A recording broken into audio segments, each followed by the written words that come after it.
What's up mga kamundo? For today's vlog ay tara, samahan nyo akong magluto ng pakbet. Pinakbet. Pinoy pinakbet. So yun mga kamundo, easy lang to. Ito ang aking version ng pakbet. So tara, let's go. Tingnan natin ang ating mga requirements na gagamitin sa ating pagluluto ng pakbet. So ito, let's go! Ito nga pala ang ating piyesang mga gagamitin sa ating pagluluto ng pinakbet. Meron tayo dyang baboy pang sahog. Meron tayo dyang sitaw, kamatis, okra, at itong siling haba. At meron din tayo ditong talong, kalabasa, red bell pepper, at itong okra mga kamundo.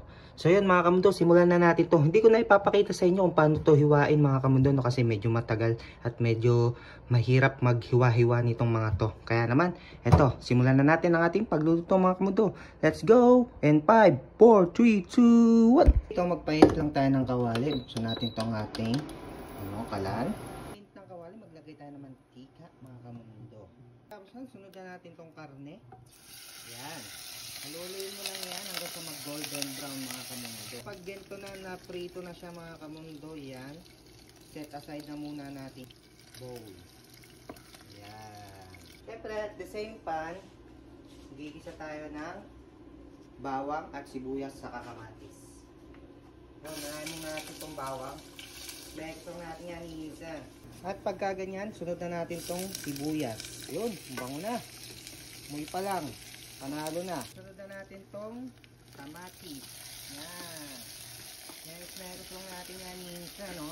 At yun, sunod na natin tong ating ginisang karne kanina. Yan.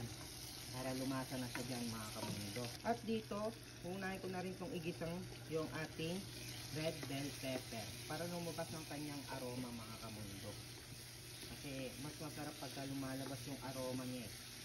Talagang napakalinamnam niyan. Lagos mo lang to.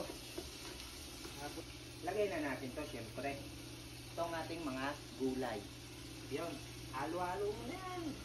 Matik na yan. Yun. Lagyan natin siya ng tubig. Yan. Lalagyan natin ng paminta. Itong asin. Itong magic sarap. Para naman. Charis. Syempre, hindi mawawala itong bagoong natin mga kamundo. Ito talaga ang pinaka secret ingredients ng ating pakbet, ang bagoong. Yun. Negos lang natin yan, no? Tapos lagyan natin ng bagoong. Yun, no? Wow! Luhin mo lang. Tapos hintay mo lang yung kumulo. Tapos lumambot na karne, ay yung gulay. Then, yun na. Tapos na yun. So, ano? Kita-kita tama yan. Let's go! Tapos yan, naggawa na rin tayo ng pang-isang pakbet. Yan, ipi-freezer lang natin to para hindi masira yung gulay.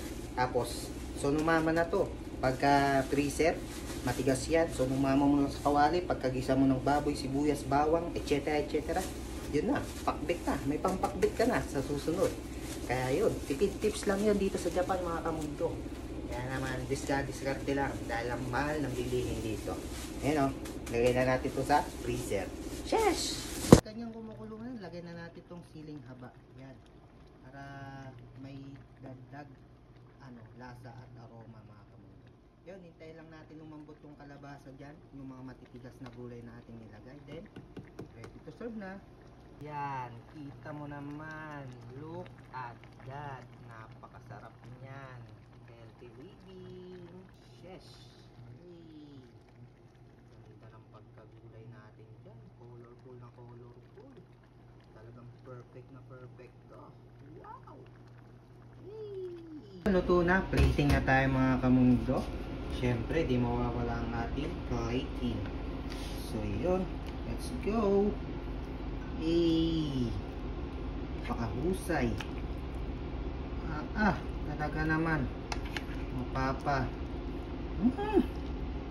Kay naman ala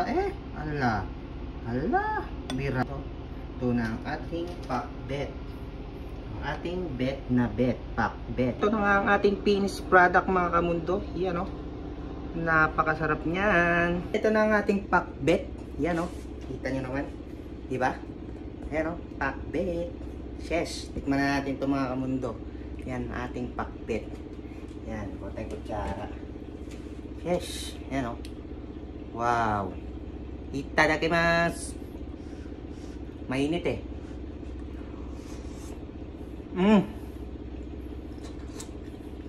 Sarap.